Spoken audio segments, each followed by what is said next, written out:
Deuxième partie de l'Africa Newsroom, je suis toujours avec Raphaël Goma, enseignant-chercheur à l'Université Paris 13 Ville-Tanneuse, Michel Langa, avocat au barreau de Paris, et Alseni Thiam, économiste. On va tout de suite passer au reste de l'actualité dans le grand angle.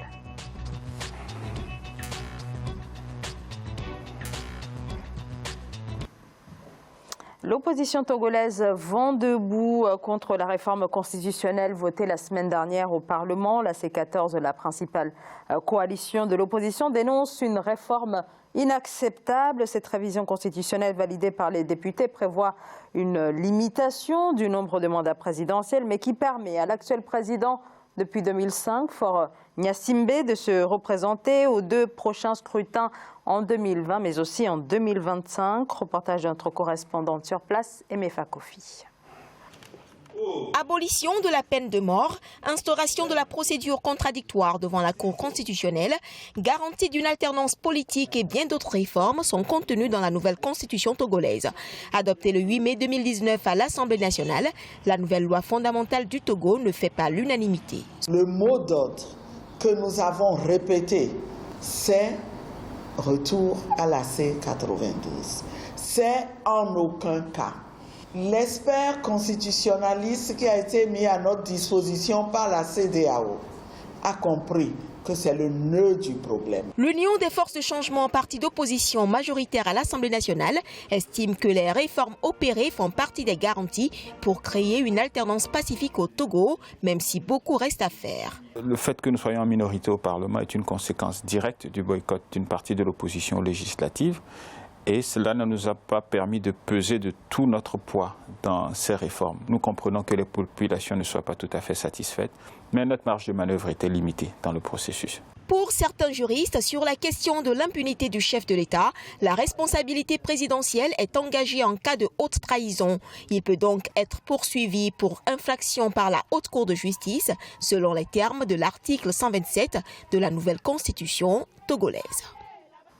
Alors, la réforme la plus contestée reste bien sûr celle qui permet au président de la République, Faure Gnassingbé, de se représenter à deux autres mandats en 2020 et en 2025, Alseni Thiam. Alors une réforme bien sûr qui éloigne encore plus ce désir, en tout cas la possibilité d'une alternance politique dans ce pays. Oui, exactement. Et il y a trois dispositions que je retiens, notamment la première disposition sur le renouvellement du mandat du président de la République. Ce qu'il faut savoir, c'est que le président de la République peut être président une seule fois pendant un mandat de 5 ans. Et en plus de ça, il a la possibilité de renouveler une seule fois sa candidature à l'élection. Mais sauf que cette disposition n'a pas d'effet rétroactif. Ça veut dire que les dispositions précédentes, ça fait qu'aujourd'hui, le président peut encore se représenter 2 fois de suite, ce qui donne totalement la main libre au président pour se représenter une prochaine fois. Il y a une autre disposition qui précise notamment que le président de la République peut nommer directement le président de la Cour constitutionnelle, ce qui est une disposition qu'on peut vraiment contester parce que de la manière dont le président nomme directement un président de la Cour constitutionnelle avec tous les pouvoirs dont ressort directement. Donc on peut se poser la question de cette légitimité. Et la troisième disposition, c'est la responsabilité pénale du président de la République. C'est-à-dire que sa responsabilité pénale ne peut être engagée, comme on l'a dit justement dans le reportage, c'était vraiment en cas de haute trahison. Donc on peut vraiment se poser des questions sur ces dispositions-là et quels sont les effets que ça peut augurer sur la situation au Togo. Michel Langa, alors la grande question, c'est effectivement comment se positionne l'opposition et quelle marge de manœuvre elle dispose, sachant qu'elle est quasiment absente du Parlement et que voilà, une réforme a été votée et le président peut donc se représenter. Quelle marge de manœuvre donc d'ici à l'horizon 2020? Comment l'opposition se prépare, puisque l'objectif c'est donc peut-être d'aller vers la désignation d'un candidat unique? L'opposition a boycotté les élections législatives. Donc aujourd'hui, c'est la politique de chaise vide. On arrive à cette situation.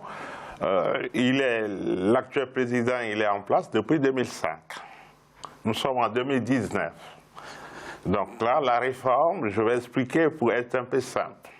C'est-à-dire, il a un mandat de 5 ans, 2 fois. Ça fait 10 ans.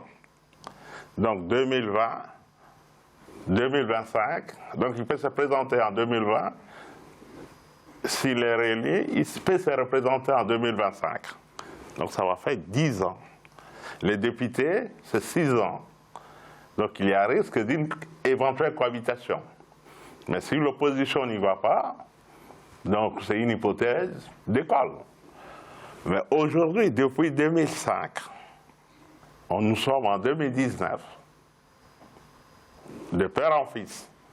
On est dans une dynastie, on est dans un système de clans. Est-ce qu'il n'y a pas un autre Togolais, un digne fils ou une femme capable de pouvoir assumer les fonctions de chef d'État? Non, l'Afrique, disons l'Afrique de l'Ouest ou l'Afrique centrale, arrêtons. Je crois que vous voulez intervenir. Je suis d'accord avec lui parce que c'est la force qu'on donne à nos textes. Et on ne peut pas passer pour des nations crédibles et légitimes vis-à-vis dans le concert des nations tant qu'on ne donne pas une certaine force et une certaine puissance à nos textes. Et aujourd'hui, je prends notamment le cas de la Guinée aussi avec l'actuel président qui compte peut-être briguer la Constitution. Je ne vais pas en parler de manière très, très détaillée. Mais on a une forme de contestation et surtout une forme de non-respect des textes, de non-respect de nos lois. Et pourquoi alors on érige des constitutions, pourquoi on érige des forces de textes comme ça si on ne leur donne pas le pouvoir qui est le leur? Quand on prend le cas des démocraties aujourd'hui occidentales, on ne peut pas imaginer que certaines dispositions textuelles de la Constitution peuvent être révisées. Et normalement, on doit même indiquer dans ces textes organiques-là qu'il n'y ait pas possibilité de réviser. Mais à chaque fois, ils trouvent les moyens, les techniques pour essayer de changer leur constitution, et ça vraiment il faut, comme le monsieur l'a si bien dit, il faut vraiment s'opposer à cela. Raphaël Goma. Disons que la loi fondamentale pour une nation, pour un pays, c'est la Constitution. Mais fort est de constater que cette loi fondamentale dans beaucoup de pays d'Afrique est toujours modifiée au gré de celui qui est au pouvoir. Mais ça ne m'étonne pas que Faure puisse opérer ces modifications. Vous savez, le mentor de Faure, c'est qui? C'est Denis Sassou Nguesso. Il est constamment à Brazzaville pour aller chercher conseil. Et justement, mais Denis Sassou Nguesso n'est pas l'exemple d'un démocrate. Et certes, on déplore le fait que l'opposition n'ait pu participer aux élections, mais c'était dans une situation qui était telle que l'opposition ne pouvait pas y aller, parce que certaines circonscriptions étaient biaisées et les listes électorales n'étaient pas à jour. Et donc, comment voulez-vous que l'opposition puisse aller aux élections législatives, bien sûr, je parle. Et en ce moment-là, ça arrangeait les affaires de Faure, qui s'est octroyé l'Assemblée nationale et qui s'est donné les moyens, disons, de pouvoir changer sa constitution pour remplir. Parce que le fait réel, c'est lequel? C'est pas tant parce qu'il a mis l'abolition de la peine de mort, parce qu'il a mis les 3 articles dont vous venez de parler, mais le fait réel de Faure, c'est de rester là 10 ans encore. C'est ça la réalité de cette constitution. Et c'est ce que l'opposition ne veut pas. Alors maintenant, quels sont les moyens de l'opposition? Mais bien sûr, l'opposition, effectivement, va se retourner certainement au niveau de la CEDEAO, puisqu'ils se sont toujours retournés là-bas, au niveau, pour essayer de voir dans quelles conditions. Mais dire que l'opposition doit désigner un candidat unique, on n'en est pas encore là, certes, mais dire que l'opposition doit désigner un candidat unique, je pense que ce n'est pas une solution. Parce que Faure trouvera les moyens pour toujours s'arroger la majorité des voix. Donc le problème réel, c'est que cette constitution, je ne sais pas ce que le peuple togolais ou bien ce que les dirigeants, disons l'opposition togolaise en pensent, mais il doit falloir voir comment peut-être un jour abroger cette constitution pour aller sur une constitution qui sera équitable, qui permettra à tout le monde de pouvoir briguer la magistrature suprême sans difficulté. L'opposition togolaise demande voilà, le retour à la constitution de 1992. Bien. Alors, peut-être Michel Langa. Oui, on a vu ce qui s'est passé à l'époque où on était en 2005, dans quelles conditions Faure est arrivé au pouvoir. Il a fallu des passe-passe, tour de main des professeurs éminents de droit en France pour pouvoir modifier une disposition et faire passer dans la nuit et qu'on puisse dire enfin qu'il est président de la République. Je pense que l'opposition a une carte à jouer. Il y a eu des mobilisations, il y a eu des morts, il y a eu tout.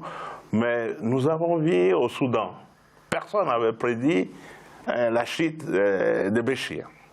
Donc quand un peuple se mobilise, et je pense que les Togolais sont aussi forts, et qu'un jour, ils pourront avoir cette dictature.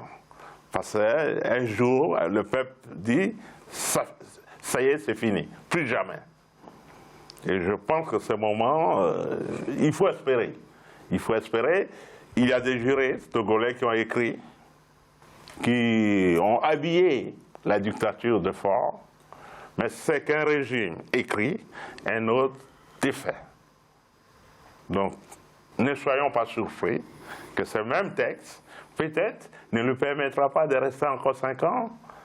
Le vent qui tourne aujourd'hui en Afrique permettra peut-être un changement venir de n'importe comment. C'est le souhait.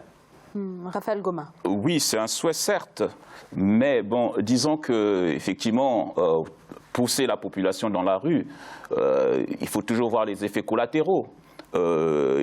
Faure n'a jamais lésiné par les moyens pour tirer sur les populations. C'est ça, justement. Alors, il faut trouver d'autres moyens, une résistance pacifique. Il faut trouver, je ne sais pas, une désobéissance civile. Je ne sais pas, il faut bloquer peut-être, disons, les universités. Il faut, je ne sais pas, mais il n'y a que cette solution qui pourra pousser Faure à se dire, bah, écoutez, je vais revenir sur l'ancienne Constitution. Parce qu'à force de trop tirer sur l'élastique, l'élastique finit par perdre son élasticité et finit par casser. Et je crois que Faure ne se rend pas compte. Parce qu'il peut s'inspirer de ce qui s'est passé au Soudan. Il peut aussi s'inspirer de ce qui s'était passé au Burkina Faso. Ouais. Et il peut encore s'inspirer de ce qui se passe en ce moment en Algérie. Je crois que c'est un conseil que je lui donne. Il est jeune et je pense que s'il a l'intérêt de ces populations qu'il dirige, parce que, soi-disant, il se dit toujours « je le fais pour l'intérêt du peuple ». Mais l'intérêt du peuple, c'est quoi? C'est d'abroger sa nouvelle constitution et de permettre à tous les citoyens togolais d'aller aux élections avec toutes, disons, comment dirais-je, avec toutes les options possibles, la garantie, je voulais dire, d'avoir une transition démocratique, parce que c'est la transition que les gens veulent. Ils en ont marre de Faure. C'est une dynastie, on l'a dit. Le père Gnassingbé a mis combien de temps? Et lui, il arrive, combien de temps? Il a tout fait pour même emprisonner son frère pour le pouvoir. Vous vous rendez compte? Non, je pense qu'en Afrique, les dirigeants africains, de temps en temps, doivent se mirer, doivent regarder ce qui se passe autour. Parce que quand on se mire, on se rend compte que l'ennemi le plus fort, c'est soi-même. Et Faure, aujourd'hui, est son propre, comment dirais-je, son propre ennemi. Et qui va l'emmener vers sa ruine. Je crois qu'il faudra qu'il comprenne la sagesse de l'opposition. Parce que on dit souvent que quand le sage montre la lune à l'idiot, l'idiot regarde le doigt. Qu'est-ce que je veux dire par là? Je crois qu'aujourd'hui, la sagesse est du côté de l'opposition. Et Faure est en train de regarder le doigt. Il faut qu'il réfléchisse. Le fait même qu'il supprime, qu'il abroge la peine de mort, les gens ne vont plus avoir peur. C'est la peine de mort qui existait dans l'ancienne Constitution et aujourd'hui abrogée. Donc, on va vers une évolution qui peut entraîner beaucoup de situations. Alseni Thiam. Oui, comme ils l'ont si bien résumé, il y a un fort vent de contestation dans différents pays, comme on l'a vu avec l'Algérie et d'autres pays aujourd'hui comme le Soudan. Et c'est vrai qu'aujourd'hui, les Africains commencent à se poser la question surtout de la démocratie et surtout de la façon dont certaines personnes, notamment des dignitaires, des présidents, gèrent le pouvoir. Parce que c'est ça, c'est la gestion du pouvoir. C'est comment est-ce qu'aujourd'hui on organise le pouvoir et comment aujourd'hui les jeunes Africains se posent la question de se dire ok, on a des leaders qui sont là, qui s'éternisent au pouvoir et on a envie d'un renouvellement renouvellement du pouvoir. L'alternance politique, d'une alternance, effectivement, qui soit, voilà, la question sous-jacente et voilà, pour ce qui est de qui est une Togo, forme d'alternance. Et notamment au Togo, et aujourd'hui, on sent une forme de contestation. Moi, je le sens dans les pays dans lesquels je vais. J'essaye de voyager un peu partout dans les pays africains, et on sent une forme de prise de conscience et de se dire, OK, on a envie qu'il y ait des formes de gestion et que les gens qui nous gouvernent laissent un peu le pouvoir pour essayer de faire valoir de nouvelles idées. Parce que c'est ça, en fait. Quand il y a une alternance, on a un renouvellement des idées. Parce qu'aujourd'hui, les jeunes sont formés dans des universités françaises, dans des universités européennes, dans des universités mondiales. Et ces jeunes-là ont envie à leur tour de participer à l'offre politique de leur pays. Et quand on ne leur donne pas les moyens, c'est-à-dire il y a des générations qui sont sacrifiées à chaque fois, on se pose des questions. Et c'est vrai qu'il y en a un peu marre. On est une génération, on vit la mondialisation, la globalisation. Avec Internet, c'est devenu un village planétaire. Donc les jeunes, les étudiants, on voit ce qui se passe en Europe, en Asie. Exactement. Et puis bon, à un moment, ça va péter, disons les mots. Merci à tous les trois. On marque une courte pause. On se retrouve dans quelques instants. À tout de suite.